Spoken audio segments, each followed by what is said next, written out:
गेल्या 2 वर्षांपूर्वी शहरात जालना रस्त्यावर वायुगळतीमुळे मोठी दुर्घटना होता टळली। याच घटनेतून महानगरपालिका प्रशासनाकडून भविष्यात अशा आपत्तीशी निपटारा करण्यासाठी विशेष उपाययोजना राबवण्यात येत असून याविषयी अधिक माहिती आपत्ती व्यवस्थापनाचे प्रमुख स्वप्नील सरदार यांनी माहिती दिली आहे।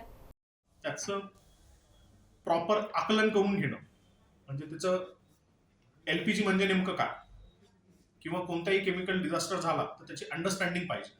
आता जसं की प्रोपेन झालं किंवा लिक्विफाईड पेट्रोलियम गॅस झालं, हे क्रायोजेनिक एलिमेंट्स आहेत म्हणजे जे कमी टेम्परेचरचे असतात आणि ते लिक्विड फॉर्ममध्ये असताना पण तेवढंच ज्वलनशील सुद्धा असतात।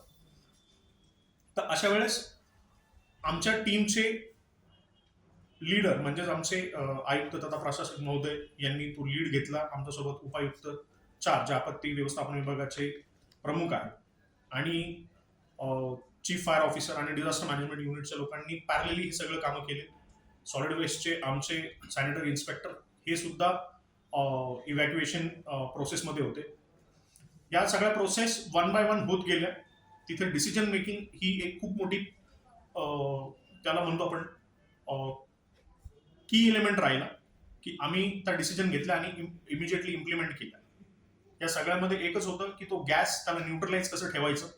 तर आम्ही त्याच्यावर पूर्ण 14 तासाच्या ऑपरेशनमध्ये 1 MLD पेक्षा जास्त पाणी टाकण्यात भाग होतो, कारण की तो ॲटमॉस्फिअरमध्ये ॲब्सॉर्ब झाला नाही पाहिजे। पण ॲट द सेम टाइम पाण्यातनं जरी तो खाली जात होता सिवेजमध्ये, तर सिवेजमध्ये ऑलरेडी मिथेन नावाचा गॅस असतो जो की फ्लेमेबल असतो। तर आम्ही काही तासानंतर ते जे ढापे होते ड्रेनेजचे 1 किलोमीटरच्या पेरिमीटरमध्ये आम्ही सगळे ओपन केले होते आणि लोकांना सकाळी 7 वाजेपासून सोशल मीडियाद्वारे अनाउन्समेंटद्वारे स्वतः पर्सनली जाऊन 500 मीटरच्या किंवा 1 किलोमीटरच्या दायऱ्यामध्ये जाऊन आम्ही अनाउन्समेंट केल्या होत्या की घरी कोणत्याही प्रकारची आग किंवा ज्याला म्हणतो आपण टॉर्च, लाइटर, सिगरेट हे लावू नका। अदरवाईज जो ॲटमॉस्फिअरमध्ये गेलेला जो एलपीजी गॅस आहे तो आग पकडेल आणि सर्व दूर 1 किलोमीटरच्या पेरिफेरीमध्ये आग लागेल। याच्यावर उपाययोजना म्हणून असं होतं की आम्ही त्याचे की हे एवढी मोठी चूक झाली कशी, याच्यात प्रशासनाचा काय रोल आहे। तर आम्ही एक रोड सेफ्टीची एक कमिटी फॉर्म केली कमिशनर साहेबांच्या आयुक्त साहेबांच्या आदेशावरून। त्याच्यात गव्हर्नमेंट इंजिनिअरिंग कॉलेज, शासकीय अभियांत्रिकी कॉलेजचे काही प्रोफेसर होते, अतिरिक्त आयुक्त होते, उपायुक्त होते, आम्ही होतो। त्याच्यामध्ये असं दिसलं की तिथे प्रॉपर सायनेज असणं फार गरजेचं आहे आणि त्यापूर्वीही जे केमिकल्स असतात त्यांना वाहून नेण्यासाठी भारत सरकार व महाराष्ट्र सरकारच्या गाईडलाईन्स आहेत किंवा त्या कंपन्यांनी डेझिग्नेटेड रूटवरूनच त्यांच्या गाड्या नेणं हे अपेक्षित आहे। त्याच्यामध्ये ही चूक झाली होती। ती चूक सुधारण्यासाठी आम्ही पोलीस प्रशासनाला पत्रव्यवहार केला, नंतर RTO आणि आमचे पण जे विभाग आहेत, आपत्ती व्यवस्थापन असो, फायर ब्रिगेड असो, यांनी सतर्क राहिले आणि आम्ही टेक्नॉलॉजीचा पूर्ण वापर केला होता या सगळ्या गोष्टींमध्ये।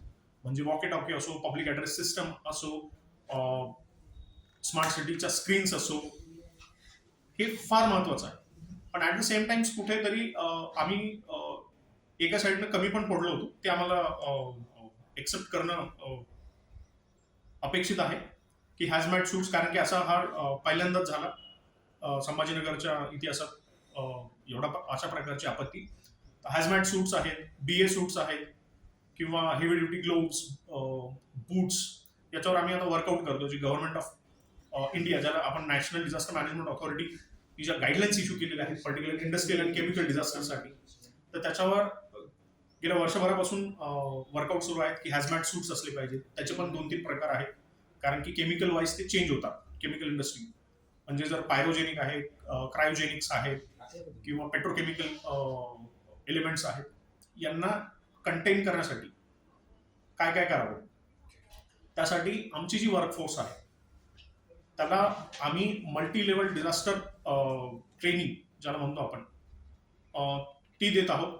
पहिल्या खेपेमध्ये आम्ही स्कुबा डायव्हर्स डेव्हलप केलेले आहे। आता इंडस्ट्रियल आणि केमिकल डिझास्टरसाठी पण ते रेडी होतील। ही निरंतर प्रक्रिया आहे ट्रेनिंग आणि कॅपॅसिटी बिल्डिंगची, जी की आता सध्याला चालू आहे। प्रिव्हेन्शन म्हणून आम्ही जेवढे पण पेट्रोकेमिकल्सचे जे टँकर होते त्यांना शहरात मज्जाव करण्यासाठी पत्रव्यवहार केला होता माननीय पोलीस आयुक्त यांना, आणि त्याच्या